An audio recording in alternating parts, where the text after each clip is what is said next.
Let's talk about why you can't lose weight while working a corporate job. You know that the average adult American walks around 3,000 to 5,000 steps a day.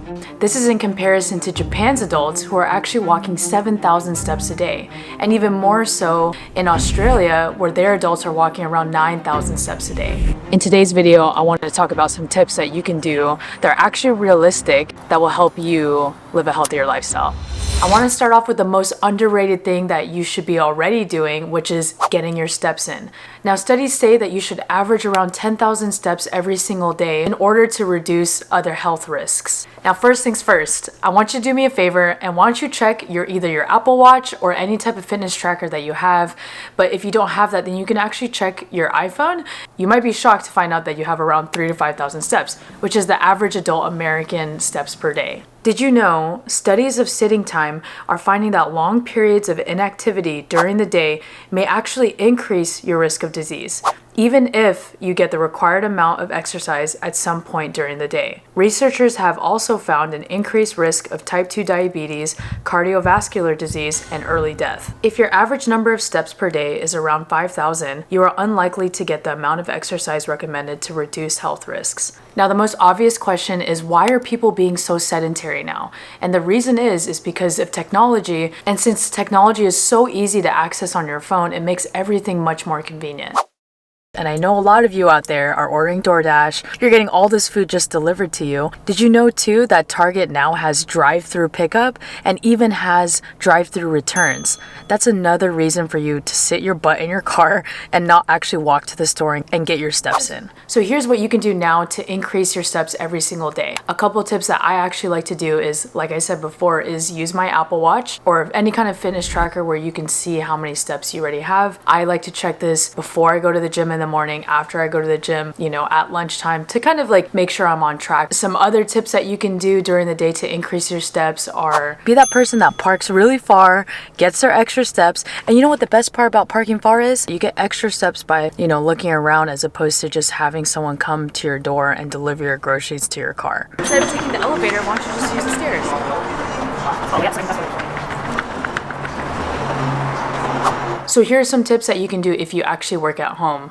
But if you are able to just do audio calls, then I would suggest that you actually pace back and forth in your apartment or at home or wherever you live, so that way you can increase your chance of getting those steps in. I'll literally just pace from wall to wall. And if I'm on the phone for 30 minutes to an hour, I can literally get in 1,000 to 2,000 steps. And what I actually like to do when I was in office was I would schedule every hour or hour and a half just to go outside. And even if it's a 5 to 10-minute walk, it's still better than you just sitting or standing at your desk. But let's say if you're not able to go outside and get some fresh air and go for that 10-minute walk, another cheat code that I would do is I worked on the first floor. So I would force myself to go to the top floor, which is just 4 stories high, and I would take the stairs all the way up to the 4th floor and use the restroom there. It's little hacks like this that can actually help increase your steps every single day, even if you're working in office. Some other tips, whether you work at home or in office, would be just drinking a bunch of water. And I know this sounds like such a no-brainer. It forces you to walk to and from the restroom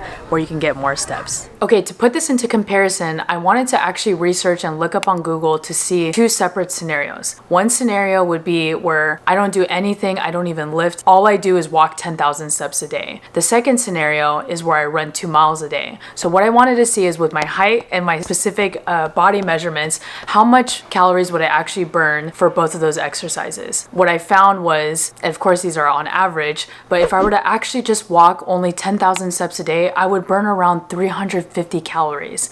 Versus if I were to run 2 miles a day, I would only burn 200 to 250 calories just from running those 2 miles. I think the point here that there is a massive difference from getting your steps in 10,000 steps a day versus intentionally running 2 miles and then being sedentary the rest of your day. So knowing both of these hypothetical fact patterns, what would you rather do? Would you rather walking 10,000 steps a day and knowing that you can burn more calories, or running the 2 miles when, I don't know about you, but running 2 miles a day is sounds really, really difficult. But that's for me. So I think every single person is different, but it's just showing you the perspective of how powerful getting your steps are every single day. You know, of course, I'm not a health professional. I'm just a lawyer. If you're just living a healthier lifestyle by working out, getting your 10,000 steps in a day, drinking your gallon of water, and eating healthy, I think that is much better than just only working out intensely in the morning one time and then being sedentary the rest of your day. At the end of the day, it's your life and what is the most convenient for you, but this is probably the most healthy I've been in my life, something I'm just trying to sustain and stay fit and healthy for the rest of my life. Now, the next thing I wanted to talk about is eating. They say your body is sculpted in the gym, but actually made in the kitchen. Eating is such an important part of your health journey. So on Sundays, what my girlfriend and I actually like to do is that she actually meal preps for us. So that way we already have our lunches ready to go and we don't have to like think about eating out or what kind of calories there are. It helps both of us count our macros and stay on track. Now, I don't know about you, but it took me a very long time to realize the misconception of carbs in foods. And this meaning that I didn't really know how to count my macros up until I started dating my girlfriend. And she was amazing because she showed me the power of how to actually count protein, fats, and carbs. And for the longest time, like I would eat bananas and I would eat apples not knowing that there's actually a bunch of carbs in them. And that's fine, like these are good carbs, but you want to make sure that you're eating your carbs in moderation and that you actually understand how much you're intaking. You could think that you're eating something healthy and it's a whole food, yes, but if you're eating in an excess of carbs, of course, it's going to be so much more harder to hit your goals if you're trying to lose weight. A perfect example of misconceptions of eating healthy foods are eating, like, for example, a smoothie. An average person, if they're not counting their macros, if they're like thinking that they're making a healthy smoothie,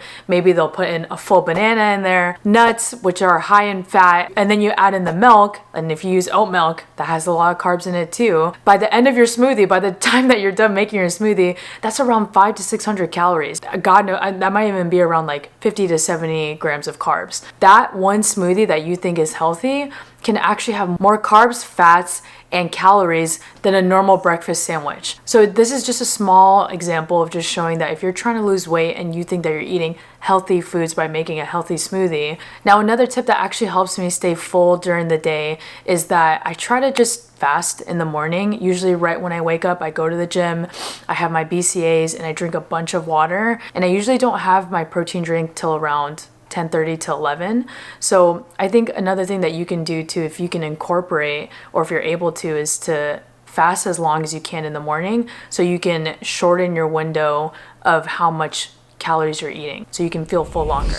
Now, the last thing I wanted to discuss is working out. Now, as an athlete growing up my entire life, I used to dread all of my workouts just because either running based, plyometric based, or just something that just felt so miserable. But as I got older, I found a way to like fall in love with working out. Another thing that has helped me too is that because I have my Apple Watch, I set my daily goal to exercise for 30 minutes. It's so much less daunting than being like, oh, I need to be in the gym for an hour. Like I used to think that I had to be in the gym every single day for an hour just to have a good workout. But that's not really the case. Even if you just go for a brisk walk for 30 minutes, or let's say if you only have 15 minutes to work out at home before you get to work, that 15 minutes is still better than nothing.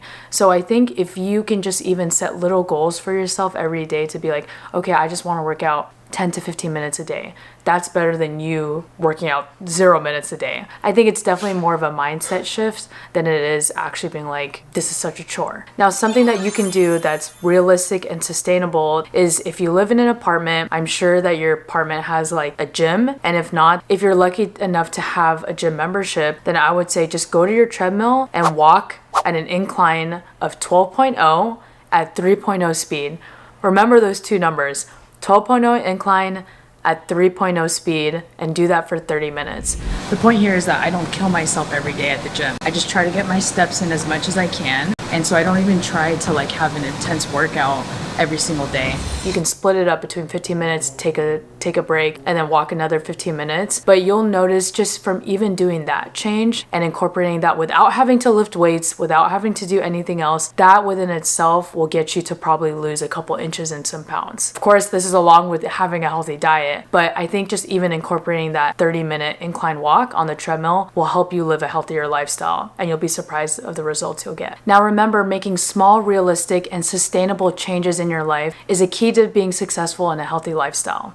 Something for me that has helped me during my health journey and to get where I am today is that I really look at health and fitness as more of a lifestyle change than it is of a chore. And I think once you change your mindset to being like, look, I want to live healthier for my family, for myself, for my children, and then I think you'll realize that making this lifestyle change is more of a benefit for you than it is a chore. Now, if you found this video helpful, please don't forget to like and subscribe and share with your other family and friends. But I'll be making more content like this in the coming videos, so stay tuned.